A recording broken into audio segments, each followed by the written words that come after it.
Ito ang DWTK. Wow! Smile Radio FM Masbate Breaking News. Breaking News.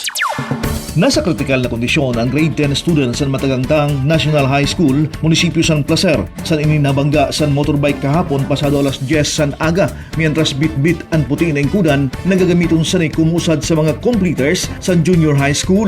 Nasa emergency hospital niyan sang kataingan ang 16 anyos na si Lea Ilustrissimo na nasamadan sa ulo kag tiyan dahil sa tama sa motorbike na nakabangga sa National Road. Mientras na nasa kustudya na sa mga otoridad ang nakabangga sa estudyante kag ang sarakyan sani. Para sa Wow Smile Radio, Masbate Newsline, ini si Edwin Gadia nagbabareta sa Wow Smile Radio. Masbate, palangga ka.